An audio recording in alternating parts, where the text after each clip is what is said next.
À l'écoute de Radio Mali, il est 13h à Dougounikoro, région de Ségou. Dans un instant, votre journal.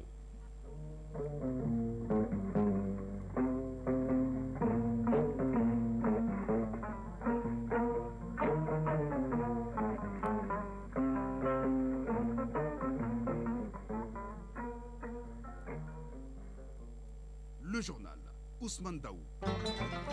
Mesdames et messieurs, bonjour. À la une de ce 13h à Sikasso, les autorités administratives, politiques, coutumières et religieuses sont vent debout contre le divorce. Les chiffres font froid au dos. Plus de 381 divorces proclamés rien qu'en 2024. Pour inverser la tendance, Sékou Konaté nous parlera de la nouvelle trouvaille dans le Kénédougou. Pour adapter la formation professionnelle aux besoins de l'emploi, le ministre en charge de la question est en visite à Ségou dans les ateliers centraux de l'armée et au centre de formation professionnelle de Bafo.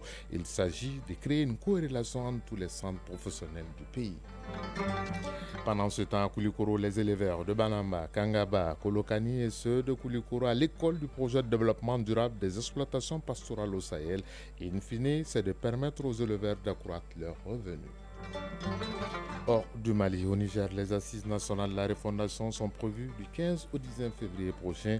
En Libye, découverte macabre de 28 corps de migrants subsahariens. Un Libyen et 2 étrangers ont été arrêtés. En sport, Fotigi Tunkara sera là pour nous parler de la 12e journée du championnat national de football Ligue 1, des barrages de la Ligue des champions d'Europe prévus demain mercredi avec un alléchant Manchester City Real de Madrid, les 2 derniers vainqueurs de cette coupe aux grandes oreilles en Europe. Voilà pour le sommaire dans un instant, les détails. Mesdames et messieurs, bonjour. Merci d'avoir choisi Radio Mali pour vous informer. Bienvenue à ce journal. Tout d'abord, direction Koulouba au palais présidentiel où le gouvernement a présenté ses vœux de nouvel an au président de la transition, le général d'armée Assimi Goïta. À l'issue de ces vœux, le président a réaffirmé sa confiance au gouvernement. Écoutons le président de la transition, le général d'armée Assimi Goïta. Il est au micro de Yaya Konaté. Monsieur le premier chef du gouvernement, j'ai noté avec attention la prise en compte de la déclaration des biens des membres de votre équipe dans le programme du séminaire gouvernemental autour des axes prioritaires du gouvernement. Je vous invite à plus de détermination afin que les membres du gouvernement s'approprient l'exigence d'exemplarité en toutes circonstances, et principalement dans le cadre du respect des 3 principes constitutionnels qui guident l'action publique au Mali. Sur le plan défense et sécurité, l'accompagnement du peuple constitue un facteur déterminant. Ce peuple a toujours soutenu les nombreux efforts déployés en faveur de l'amélioration de la sécurité sur l'ensemble du territoire national. Dès le début de la transition, notre credo a été de lutter contre les injustices sociales et de veiller au respect de l'équité à travers la lutte contre la corruption, la délinquance financière et économique. Les structures de poursuite doivent davantage être outillées pour mieux contenir cette menace contre la stabilité sociale. Le retour de l'administration s'inscrit dans le cadre d'une approche globale que le gouvernement doit constamment renforcer en tenant compte des relations profondes entre sécurité et développement.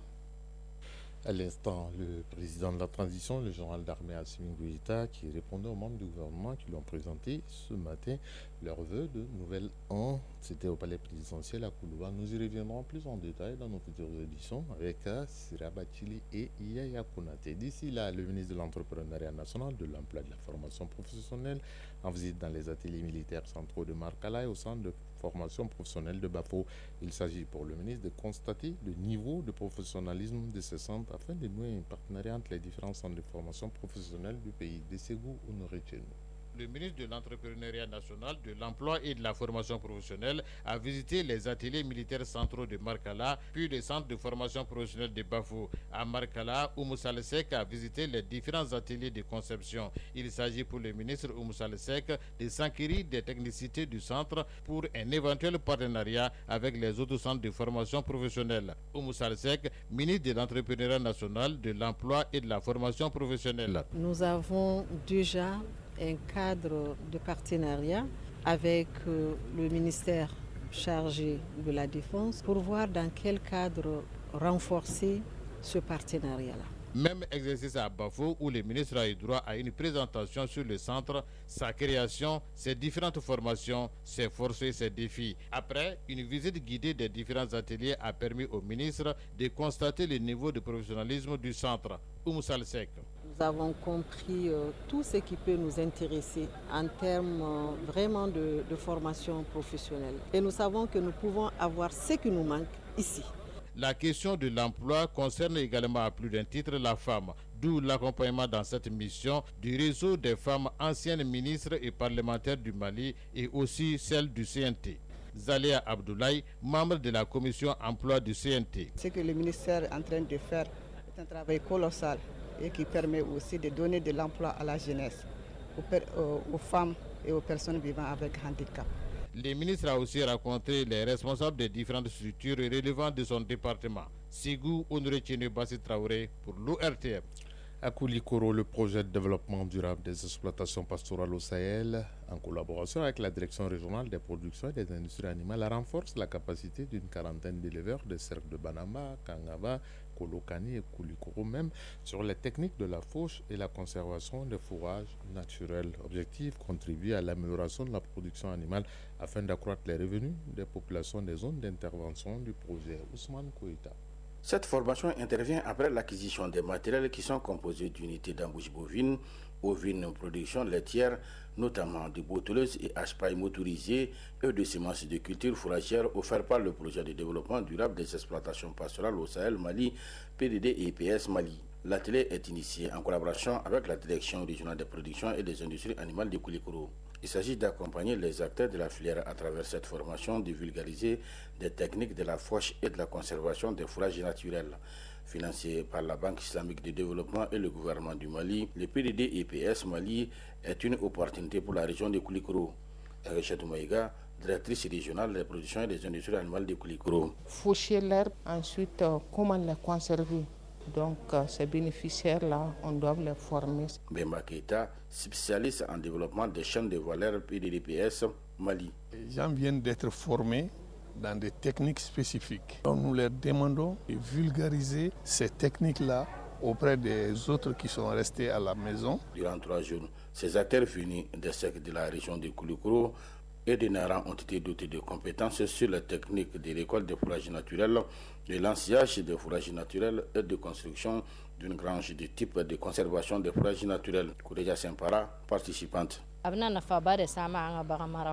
Les techniques apprises ici vont beaucoup nous servir dans nos activités d'embouche. Nous sommes très contents. Nous remercions nos partenaires PDD et PS Mali. Merci colonel Namankita, conseiller à la sécurité et à la protection civile du gouverneur de Koulikoro. Cette session de formation qui a concerné 4 agents vulgarisateurs et 40 producteurs va vous permettre de faire face à un problème récurrent de sous-alimentation qui se pose durant la saison sèche. La remise d'attestation aux participants a mis fin à ces 3 jours de formation. Koulikoro Ousmane Koïta, Ramassingare pour l'ORTM. À présent, direction Sikasso, où les divorces prennent de l'ascenseur dans le Kénédougou. Tenez-vous bien, rien que pour l'année 2024, 381 cas. Pour fléchir cette courbe, les autorités administratives et religieuses veulent s'appuyer sur la formation comme thérapie pour ainsi mettre fin au phénomène. La session inaugurale de cette initiative inédite à Sikasso a été lancée sous la présidente de la gouverneure de région, Kanté Marie-Claire Damélé. Le compte-rendu est signé Sekou Konati. Zone à forte densité humaine, la région de Sikasso, deuxième en termes de population, est un véritable espace de rencontre de plusieurs cultures. Et le mariage dans les différentes communautés est un des fondements.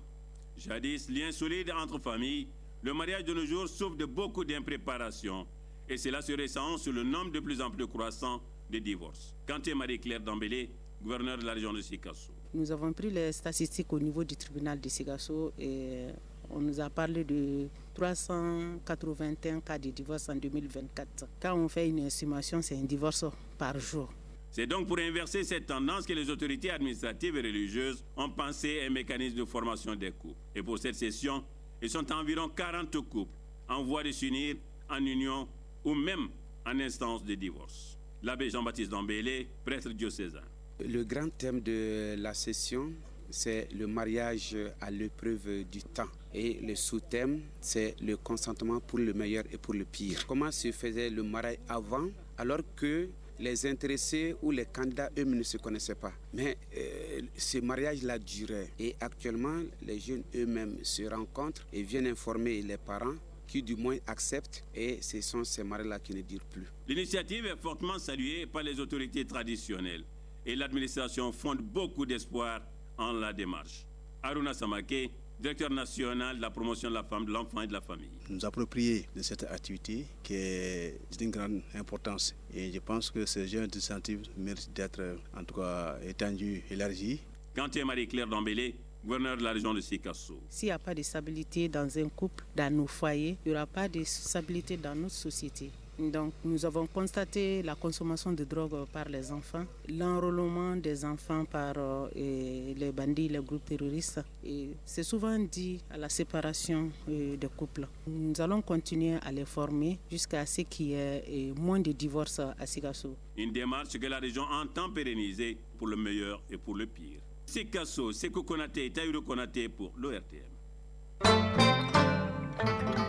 Actualité hors du pays au Niger, les assises nationales sont prévues du 15 au 19 février prochain et c'est le chef traditionnel Mamoudou Harouna Dingeri qui a été désigné par décret présidentiel par le président de la transition, le général Abdrahman Chani, pour diriger les débats.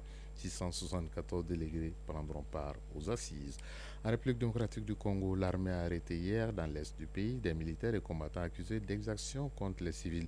Les militaires et combattants arrêtés ont été conduits directement à la prison centrale de Bukavu en attendant un procès qui doit s'ouvrir bientôt par la cour militaire selon les responsables militaires de Bukavu. Macabre découverte en Libye, les corps de 28 migrants originaires d'Afrique subsaharienne ont été retrouvés dans une fosse dans la région de Koufra, dans l'extrême sud-est du pays. Les corps ont été retrouvés après une opération des forces de sécurité dans un centre tenu par un réseau de trafiquants d'êtres humains où étaient séquestrés 76 migrants originaires d'Afrique subsaharienne. 3 personnes ont été arrêtées, un Libyen et 2 étrangers, a indiqué hier le bureau du procureur général libyen. En Égypte, le ministre des Affaires étrangères Badr Abdel Lati s'est rendu hier aux États-Unis pour une visite officielle de quelques jours. Cette visite vise à renforcer les relations bilatérales et le partenariat stratégique entre les deux pays et tenir des consultations sur la situation de la région.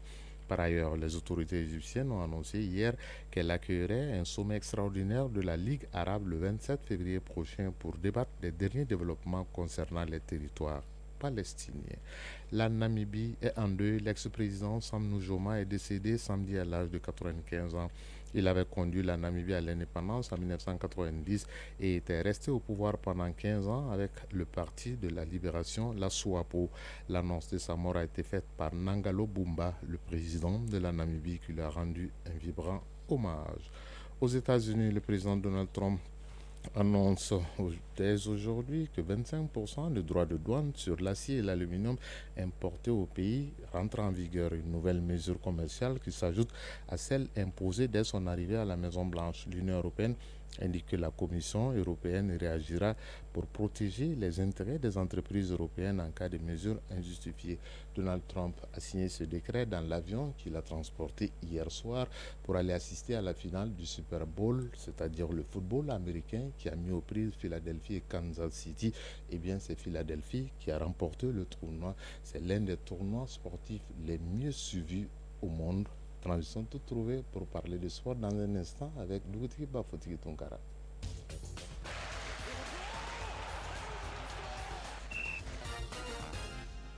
Je sais que vous n'avez pas suivi le Super Bowl hier soir parce qu'il se faisait tard. Tu es là depuis 5 h du matin, mais très heureux de vous accueillir pour ce 13 h. Merci beaucoup. On va commencer par le championnat national de football professionnel Ligue 1 Orange. La 12e journée a pris fin hier. Oui, absolument, avec notamment les grosses pointures de notre football qui se sont produits hier au stade de Mamadou Konaté. Le stade Malade de Bamako a disposé de Binga FC par le score de 4-0. Cette victoire fait un bien fou au stade Malade de Bamako qui n'était plus loin de l'agitation avec des supporters qui n'en pouvaient plus. La récente rencontre qu'on peut qualifier de rencontre de crise entre les dirigeants joueurs et leur encadrement technique commence apparemment à produire ses effets avec ce résultat qui va certainement ramener la sérénité dans la famille des Blancs. Le stade s'est fait une santé et grimpe à la 8e place désormais. De son côté, le Djolba AC s'est imposé devant le FC Diarra 1-0 et se propulse à la 10e place derrière le leader, l'USFAS, qui a été tenu en échec 0-0 par l'ASCO. 0-0 également, c'est le résultat qui a sanctionné le match AS Police et Étoile du Mandé. Les Astres du Mandé sombrent et tombent dans les profondeurs du classement, abandonné par l'US Bougouni. L'équipe du Pani Monotier qui a quitté la 14e place pour la 10e grâce à sa victoire 1-0 sur l'US Bougouba. Baptême du feu réussi donc pour le nouvel entraîneur Ismaël Diané et retour gagnant à domicile pour l'US Bougouni qui regagne désormais le stade Moussa Diakité UTA. Autre résultat de cette 12e journée, l'AS de Bamako a gagné contre Afet 2-1. L'AS Bakadjan de Barawili a perdu contre les 11 cratères de Niarla 2-0. Difficile pour le moment apprentissage des Étoiles du Mandé. Absolument, qui sont donc dans les profondeurs du classement 14e pratiquement sur 14. Un calendrier qu'on essaie d'harmoniser puisque les deux clubs phares, vous l'avez dit, étaient en compétition africaine et ce reménage du calendrier va les concerner. Il s'agit du Djoliba AC et du Stade Malien de Bamako. Oui, absolument. Des matchs sont donc au programme mercredi au Stade Modou Konaté. Un match en retard comptant pour la 4e journée. Le Stade Malien de Bamako jouera contre les Étoiles du Mandé à 16h. Puis à 18h, le Djoliba AC affrontera Pinkan FC. Un match en retard comptant pour la 5e journée. Je précise que le Stade Malien de Bamako et le Djoliba AC comptent chacun 4 matchs en retard sur les 12 journées disputées. Ils n'ont joué que 8 et il leur reste encore 4 journées, 4 matchs donc, pour un total de 12 points possibles à prendre. En attendant ce réajustement du calendrier de la Fédération malienne de football, on va prendre la direction de la commune 2. On sait que notre directeur des informations est très attentif à la commune 2. Il s'agit de Siaga Konaté pour parler de hippisme, qui le Grand Prix de la coordination des chefs de quartier de la commune 2 de Bamako a été couru hier dimanche, justement dans ce champ hippique. Absolument. D'abord, le champ hippique qui abritait le terrain de l'AS Commune 2 et certainement les trains. Chacun y a joué, puisqu'il a évolué avec raison pour laquelle on a fait l'allusion. Voilà, en tout cas, une grande première dans les annales de l'hippisme au Mali. Le champ hippique de Bamako a vibré hier au rythme de cette première édition du Grand Prix de la coordination des chefs de quartier de la commune 2. C'est le cheval Kokaya qui a remporté la course des cracks. Cette initiative de la Ligue d'hippisme et des sports équestres du district de Bamako est un geste de reconnaissance à l'endroit des chefs de quartier de la commune 2. Pour plus de précisions sur les raisons de cette initiative, je vous propose d'écouter Mamoutou Diarra, déjà vice-président de la Ligue d'hippisme et des sports équestres de Bamako. Il est au micro de Famourou Djourté. On a dit qu'on reconnaît ses amis en des périodes difficiles. Nous nous rappelons, il y a 6 ans de cela, la Ligue de Bamako a été convoquée pour l'emplacement du marché rose et le concours de la coordination des chefs de quartier du district de Bamako a été d'une importance capitale pour échapper à ce projet. C'est pour cela que la Ligue de Bamako aujourd'hui vous a dédié cet événement. Voilà, c'était là donc les bien fondés de cet événement qui a rassemblé les amoureux du cheval autour de leur passion, la course des chevaux. Très motivés, les dignitaires apprécient à sa juste valeur l'honneur qui leur est fait et magnifient le cheval, un animal majestueux dans notre société. Je vous propose alors d'écouter Boissempara, président de la coordination des chefs de quartier de la commune du district de Bamako, toujours au micro de Famourou Djourté. Le champ hippique a une existence de 80 années. Il était dans l'ordre du poumon de la ville de Bamako pour que Bamako puisse respirer. Alors, si vous êtes parmi nous, il va falloir que vous connaissiez un peu l'histoire de ce champ hippique. Placer cette course sous le signe de la coordination des chefs de quartier de Bamako est plus qu'un honneur. Nous ne pouvons que la savourer. Le cheval, c'est l'ami de l'homme qui a traversé les siècles, permettra à l'homme et à l'humanité même de conquérir beaucoup d'espace. Quand on mesure la puissance des véhicules aux chevaux, cela veut tout dire. Le cheval est le symbole de la majesté.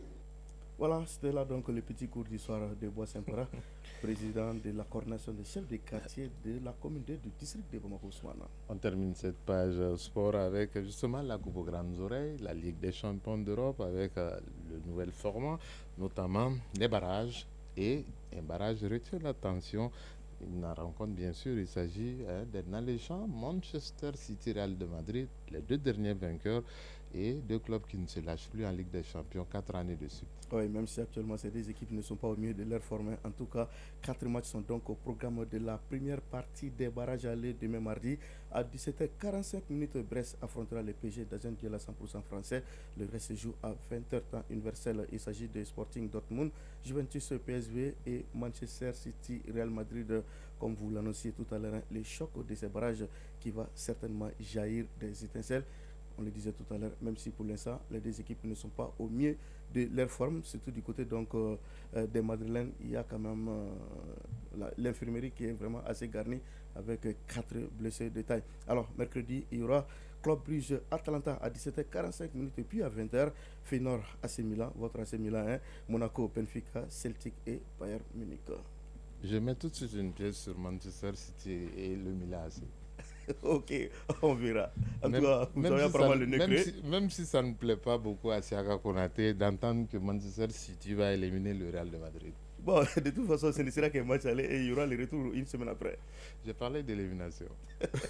On verra l'issue de la double confrontation. Alors, il est 13h passé de 19 minutes à Dramane et à Samega, région de Caï.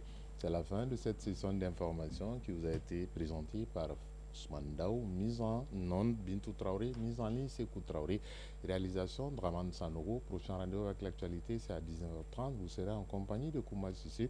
Gardez vos positions d'écoute dans un instant. Moussa Koulibaly sera là pour les aviser communiquer. Si vous êtes à table, bon appétit. Si vous avez fini de manger, bonne digestion. Bonne semaine à toutes et à tous. Chacun de nous ne peut être une étoile, mais tâchons de briller pour éclairer là où nous sommes. Tout le plaisir a été pour nous de vous servir. Au revoir et à très bientôt.